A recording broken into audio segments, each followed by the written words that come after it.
마지막 주일 의기가 찾아왔을 때 오늘 요한복음 6장 16절을 이하의 말씀 통해서 하나님 은혜 받고 위로받고 새봄을 맞이하는 우리 모두가 되기를 주의 이름으로 축원합니다. 어느 날 새벽 기도가 끝나고 개인 기도 시간에 아주 슬프며 기도하시는 연세 많으신 권사님이 있었습니다. 그 권사님의 기도는 너무나도 애절했습니다. 긴박한 기도였던 것 같습니다. 하나님 살려주세요.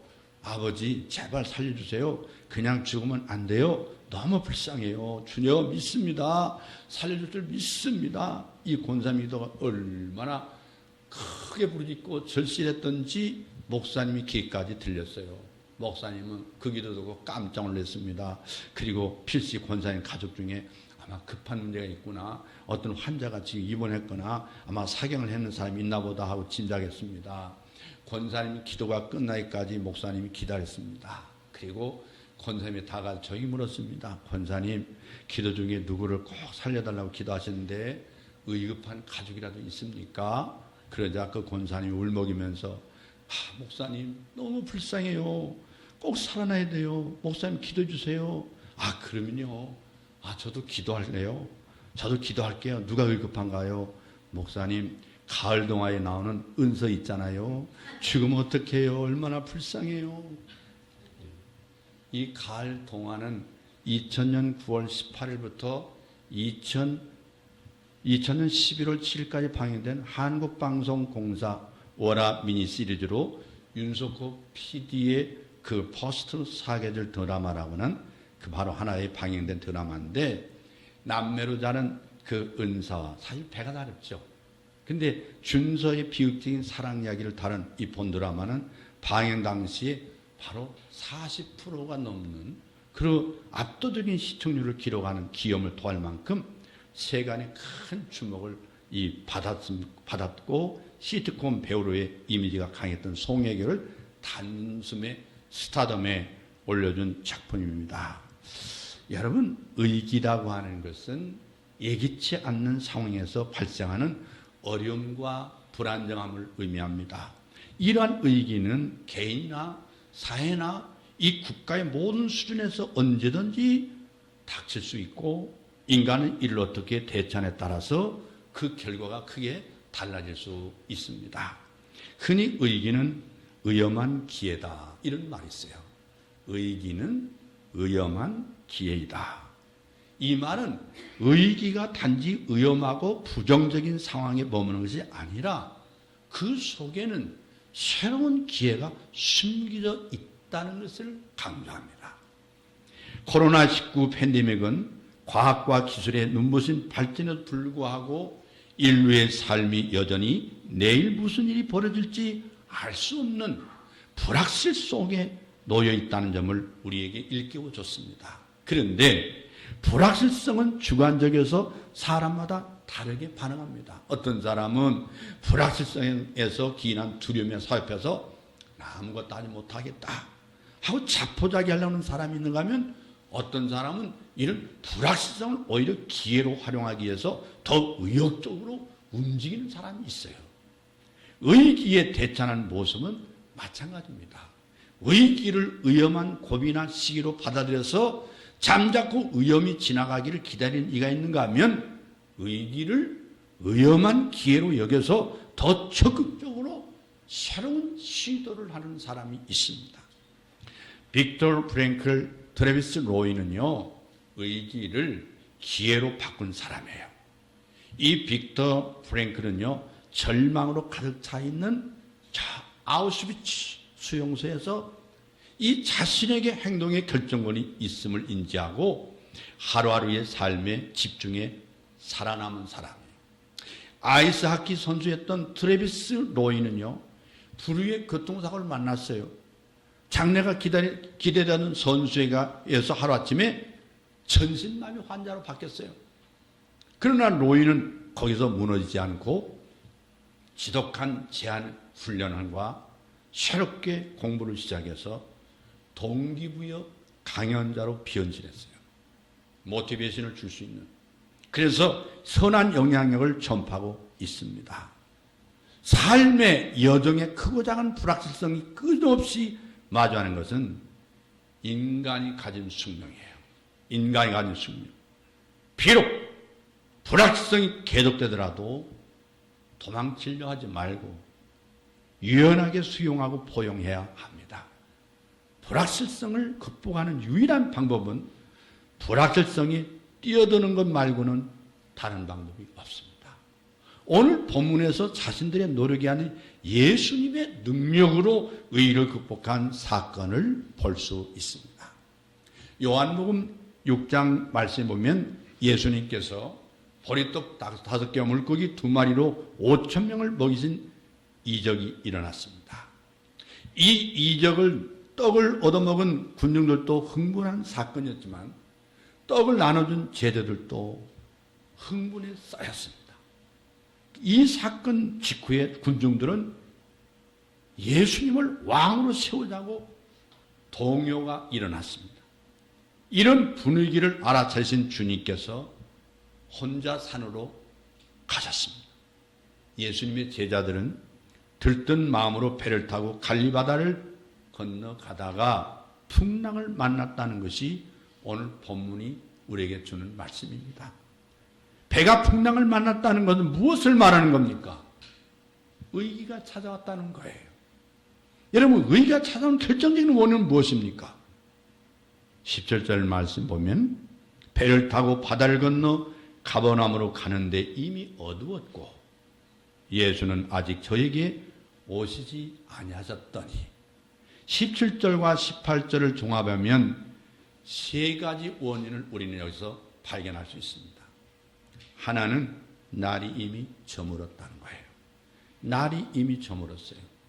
16절과 17절 보면 날이 이미 저물었고 어두웠다고 했습니다. 날이 어두워졌어요. 그날 낮 벳세다 들판에서 있었던 흥분도 환호도 날이 저물어가면서 시들해졌어요. 구름대처럼 몰려졌던 군중들도 다 흩어졌어요. 이제 더 이상 그 현장에 머물 필요가 남아있어야 할 이유도 없어요. 한마디로 잔치가 끝나고 정막과 고요만 남게 되었습니다. 날이 저물었다고 하는 것은 인생 삶에 대비시켜보면 누구나 젊고 활기가 넘치는 청소년기가 누구든지 있었어요. 그러나 세월이 지나면 누구나 피할 수 없는 황혼기를 맞게 됩니다. 힘도 기력도 쇠하고 꿈도 이상도 없어지기 시작합니다. 누구나 건강하고 왕성한 기계를 자랑하던 때가 있었습니다.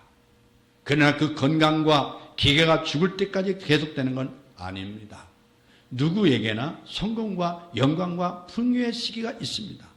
그러나 그런 것들 역시 영원히 계속되는 건 아닙니다.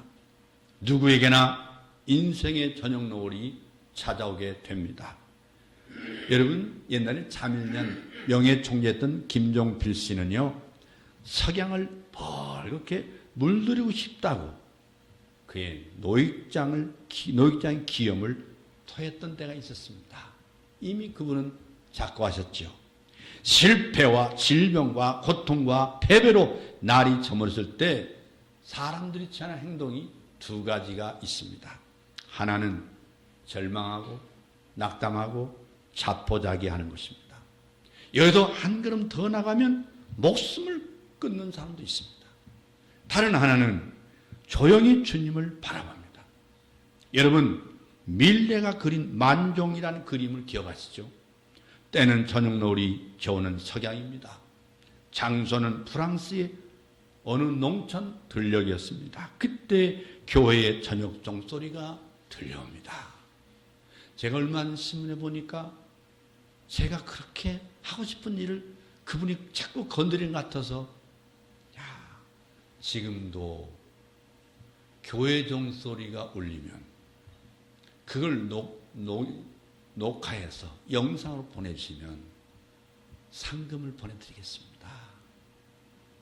제가 상금 받고 싶은 게 아니라 우리는 이 산속에 예배당이 있으니까 저 위에다가 옛날 종을 한번 따락따락 쳐서 하루에 한 번씩이라도 우리 시민들의 영혼을 깨우고 옛날 어려서 시골교회 듣던 종소리를 듣고 어머니의 눈물의 기도와 예배당, 옛날 철했던 예배당의 그 종소리를 기억해내는 그런 우리 교회에 이런 일들을 한번 했으면 좋겠다. 저는 오래전에 생각을 했거든요. 한번 했으면 좋겠다. 그게 그래서 주물공장까지 알아봤어요. 주물공장에서 그 종을 어떤 종을 만나에 따라 달라지는 거예요. 옛날에는 깨진 종소리도 듣고 예배당 갔습니다. 그게 바로 포탄 껍데기였어요. 포탄 껍데기를 사다가 새망치 떼어서 그 대신 예배를 드렸어요. 그래도 예배가 뜨거웠어요. 그 추억이 우리 속에는 저 귀 속에 남아있어요. 자, 여기에 종소리를, 그 종소리가 들리자 부부가 그만 일손을 멈추고 손을 모아 기도드립니다. 밀레가 그 만종은 미술적인 가치도 우수한 작품으로 평가받았지만은 그 그림이 풍기고 있는 서정적이고 신앙적인 가치 또한 사람들의 사랑을 받고 있지 않습니까? 누구나 인생의 때가 저물 수 있습니다. 그러나 그때 무엇을 하느냐에 따라서 저녁이 아침으로 석양이 새아침으로 바뀔 수 있다는 것입니다. 저는 하루 중에 새벽을 좋아합니다. 하루 중 가장 어두운 시간은 아침 해가 떠오르기 전이 새벽이기 때문입니다. 해가 지면 아침이 오는 것은 자연의 순리지 않겠어요?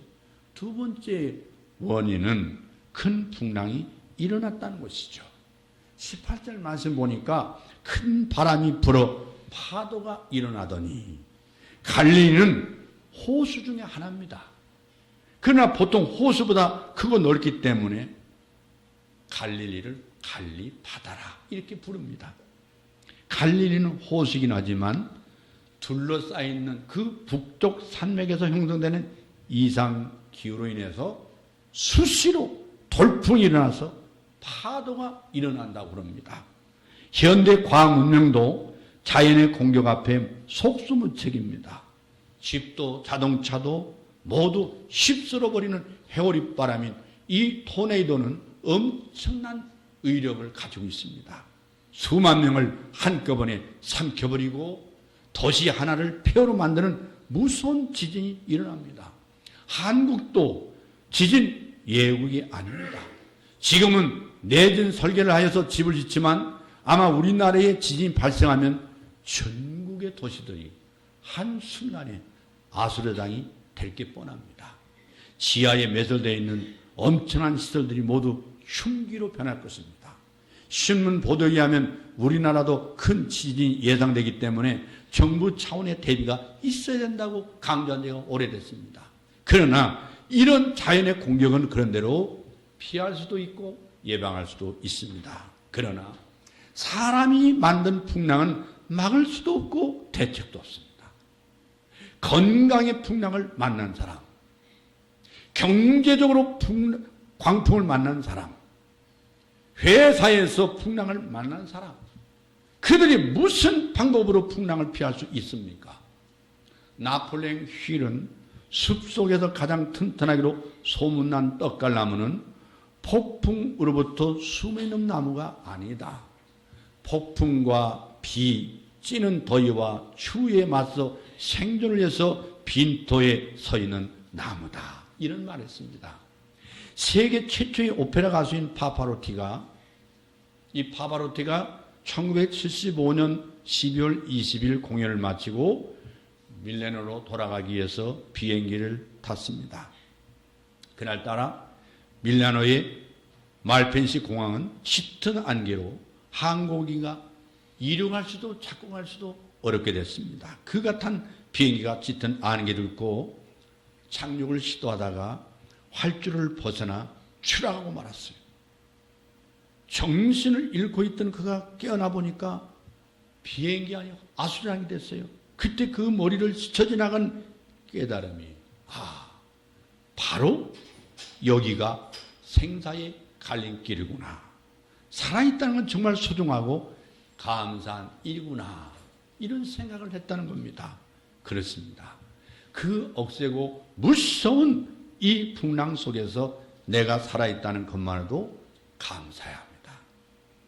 그토록 험하고 모든 시련 속에서도 그걸 통과하고 여기 서 있다는 것은 하나님의 은혜로다. 감사해야 합니다.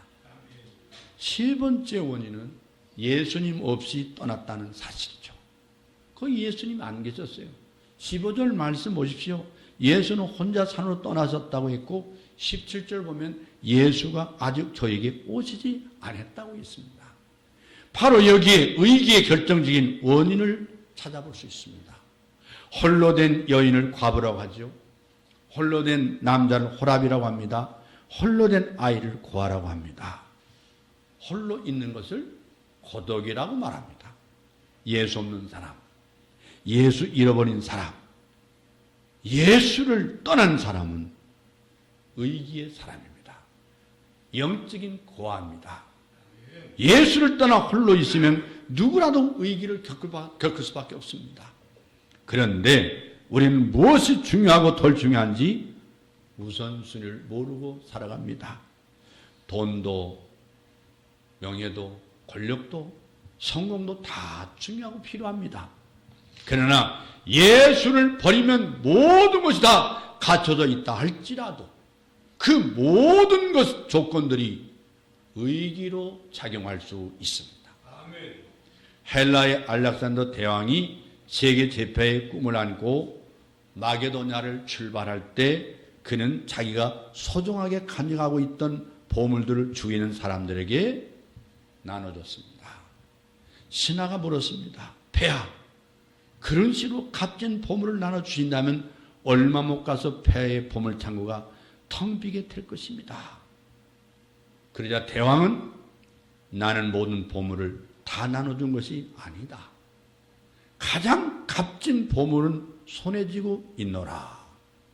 폐하, 그 비장한 보물은 무엇입니까? 그때 그 헬라 알렉산더 대왕이 이렇게 말했습니다. 그것은 희망이라고 하는 것이다. 희망. 나는 그 희망 때문에 오늘 살아있고 오늘 또 살아있지만 그 희망 때문에 반드시 승리하게 될 것이다. 여러분 의기를 만났습니까? 의기를 만난 사람이 붙잡아야 할 보물은 무엇입니까? 알렉산더 대왕처럼 희망을 붙잡아야 합니까? 희망을 붙잡아야 합니까? 아닙니다. 우리는 믿음을 붙잡아야 합니다. 믿음으로 예수님을 붙잡아야 될 줄로 믿습니다. 오늘 의기는 두 번째 보니까 요한복음 6장 20절에 어떻게 극복했다고 나와 있죠? 20절로 21절 보면 가라되니 두려워 말라 하신데 이에 저희가 기뻐서 배로 영접하니 배는 곧 저희의 가려는 땅에 이르렀더라. 풍랑을 만난 배에 예수께서 돌아오셨습니다. 지칠 대로 지쳐버린 제자들만이 나뒹굴어 있는 그 배에 예수님이 오셨어요. 예수님을 모셨습니다. 그 시간부터 바람도 풍랑도 의기도 절망도 사라졌습니다. 가려는 땅에 당도할 수가 있었습니다. 예수님은 제자들에게 내니 두려워하지 말라 이렇게 말씀했어요. 오늘 그 음성이 들리십니까? 주여 내니 두려워하지 말라. 이 한마디는 제자들의 두려움을 즉각적으로 해소시켰습니다. 예수님의 이 한마디는 오늘 우리에게도 말씀하고 있는 줄로 믿으시기를 바랍니다. 우리의 삶 속에서 매일같이 마주하는 두려움과 불안이 있습니다. 건강 문제, 경제의 어려움, 인간과의 갈등 등 다양한 상황 속에서 우리는 두려움을 느낍니다. 그러나 예수님께서 내니 두려워하지 말라. 나다 두려워하지 말라 그 말씀하실 때 우리는 그 말씀을 믿으면 우리의 두려움이 사라지는 걸 믿으시기 바랍니다. 예수께서 단순히 물리적인 평강만 주신 분이 아닙니다. 우리의 영혼 깊은 곳에서 평강을 느끼게 하시는 분인 줄로 믿습니다. 예수님의 말씀이 우리에게 전해질 때 그 말씀은 우리의 심령을 치유하고 우리의 마음에 참된 평강을 오늘 안겨줄 줄로 믿습니다. 여러분이 가려던 땅, 여러분 가는 목적지가 어디입니까? 지금 내가 정한 목적이 무엇입니까? 그런데 왜 그 목적이 성취되지 못한 채 좌초되고 의기를 겪어야 합니까? 여러분, 밤새워 그물을 던졌지만 고기를 낚지 못한 사람들, 밤새도록 비짓땀을 흘려가면서도 기진맥진해서 벌렁 버린 제자들, 밤새도록 부르짖었던 야곱에게 천사가 찾아왔듯이 제자들이 겪고 있던 의기도 그들이 타고 있던 배에 주님이 돌아오실 때에 해결이 됐습니다. 이것은 의기를 해결하고 문제를 푸는 열쇠가 나에게 있는 것이 아니라 예수님에게 있는 줄로 믿습니다. 하나님에게 있는 줄로 믿습니다. 할렐루야. 놀만 빈센 필은 이런 얘기했습니다. 문제를 붙잡은 당신 손을 하나님 손 안에 넣으시오. 그리하면 당신이 붙잡은 문제가 하나님의 문제가 될 것이라고 말했습니다. 여러분, 지금 여러분 문제가 있습니까? 주님께 맡깁시다. 주님 손에 넣어 드리십시오. 주님은 그 문제를 반드시 해결할 줄로 믿습니다. 우리는 지금 대한민국이 정치적 위기에 빠져 있습니다. 지금 경제적인 위기 또한 빠져 있습니다. 정치가 불안하니까 경제가 어려워졌어요. 사회적인 위기 또한 피할 길이 없습니다. 도덕적인 위기, 가정적인 위기, 영적인 위기 속에 우리 대한민국 국민이 지쳐 있습니다. 이제 모두 끝나버린 것입니까? 우리 민족은 일어나려다가 선진국 뭉텅이다 그만 쓰러지고 마는 것입니까? 우리 민족에는 길이 없습니까? 여러분의 길이 없습니까? 아닙니다. 길이 있습니다. 종점입니까? 아닙니다. 새로운 시작할 수 있습니다. 우리 3일 정신으로 하나님 주신 믿음으로 우리 민족이 일어날 줄로 믿습니다. 할렐루야. 세 번째, 요한복음 6장 21절 자세히 보니까 주님이 도착하자마자 기쁨이 찾아왔고 목적지에 도달할 수가 있었습니다. 예수님은 우리 시대의 절박한 위기를 해결할 수 있습니다. 오직 하나님이신 예수님만이 우리의 길이 된 줄로 믿습니다. 나의 길이 된 줄로 믿습니다. 우리 민족의 길이 되는 걸 믿으시기를 바랍니다. 미국 엘리바마주의 엔터프라이즈라고 하는 마을에 이상한 비석이 하나 서 있습니다. 그 비석에는 목화를 갉아먹어버린 벌레들에게 감사한다는, 그래서 우리는 영원히 기억할 것이라는 내용의 글이 거기에 새겨져 있습니다.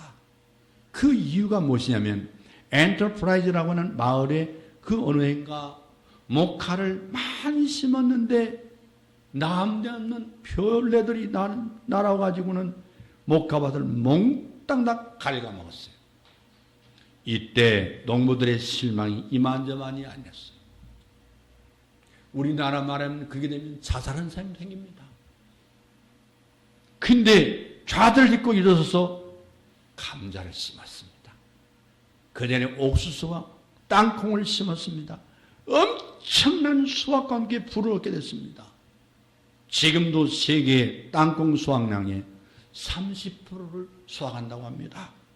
여러분, 의기는 절망만 주는 게 아니라는 것이죠. 의기는 제2의 창조의 기회입니다. 의기는 절망과 좌절을 축복의 기회로 만드시는 예수님을 붙잡는 기회인 줄로 믿습니다. 할렐루야.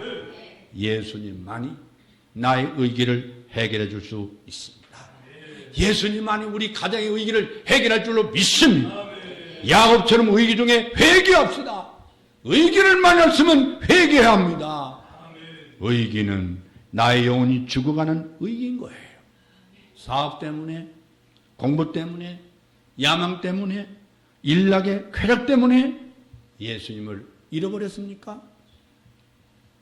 예수님 없이 홀로 애쓰고 힘썼지만 결과는 무엇입니까? 절망뿐이었습니다. 사람이 할 수 있는 것은 상처에 약을 바르고 붕대는 감을 수 있습니다. 그러나 치료는 할 수 없어요. 치료는 할 수 없어요. 요한복음 6장 21절에 제자들이 예수님을 배로 모시는 것은, 이 기적은 절정에 이릅니다. 절정. 예수님께서 배에 오르신 후에 배는 즉각적으로 그들이 가려는 목적지에 도착하게 됩니다. 이것은 예수님의 임재가 우리의 삶에 얼마나 큰 축복을 갖다 주고 형용할 수 없는 기쁨을 가져다 주는지 우리에게 보여주는 하나님의 역사입니다. 제자들은 기쁨으로 예수님을 맞이했습니다. 그 결과 그들의 여정은 완성됐습니다. 이는 우리가 예수님을 우리의 삶에 모셔드릴 때 우리의 목표와 우리의 꿈이 성취될 수 있음을 상징으로 보여주는 것입니다. 혹시 사업하다가 사업 정리해버릴까? 나는 안 될 거야. 이거 끝내버리지 말지. 이런 생각을 가지고 있습니까? 언제 절박하게 예수님을 붙들었던가요? 언제 예수님 앞에 진솔하게 무릎을 꿇었던가요? 시작하게 하신 이도 하나님이십니다. 내 사업장을 주관하신 분도 하나님이 계십니다. 하나님은 망하게 하려고 그 사업장을 허락한 게 아닙니다. 사업장에서 영광을 받으시기 위해서, 그 사업장에서도 하나님 나라가 확장되게 하기 위해서, 그 사업장을 통해서 내 입을 통해서 나의 말을 전하라고는 하나님이 통치하시고 주관하시는 하나님의 교회입니다. 어찌 하나님 그 교회를 문 닫게 하시겠습니까? 아닙니다. 문 닫게 하는 것은 나와 하나님과의 관계가 닫혀 있는 데 있습니다. 하나님의 향해서 문을 여십시오. 오늘도 주님은 내 마음의 문을 노크하고 있습니다. 주님께서는 내가 반드시 너를 일으키리라. 반드시 내 사업장에 내가 가서 하나님의 영광을 보여주리라. 할렐루야. 예수님을 여러분의 문제 해결 위해서 여러분 주님 모시기 바랍니다. 우리 삶의 예수님을 모르는 것은 단지 매일의 문제를 해결한 것에 그치지 않습니다. 그것은 우리의 삶을 근본으로 변화시키는 데 있습니다. 하나님의 뜻을 따르는 삶을 살아갈 수 있는 능력을 받습니다. 예수님과 함께 여정은 우리가 바라던 모든 목표에 도달할 수 있는 진정한 길인 줄로 믿습니다. 예수님이 길입니다. 요한복음 6장 16절의 말씀 보면 우리는 예수님께서 우리의 두려움에 어떻게 해소시켜 주는지, 그리고 그분의 임재 사건이 우리의 삶에 얼마나 기쁨과 축복을 가져다 주는지 깨닫게 되었습니다. 우리의 인생 여정 속에서 우리는 때로는 폭풍을 맞닥뜨리게 됩니다. 그러나 예수님께서 우리와 함께 계신다는 사실을 기억하시기 바랍니다. 두려움을 내놓고 예수님을 우리의 삶에 모셔드리기를 주의 이름으로 축원합니다. 기뻐서 배로 영접하니 가려던 땅에 이르렀더라. 오늘 성경은 말씀하고 있어요. 주님을 모시기 바랍니다. 주님을 부르십시오. 그리고 주님과 함께 여러분이 가려던 땅에, 아니 하나님께서 우리에게 주려고 하던 땅에 함께 도달하기를 주의 이름으로 축원합니다. 할렐루야.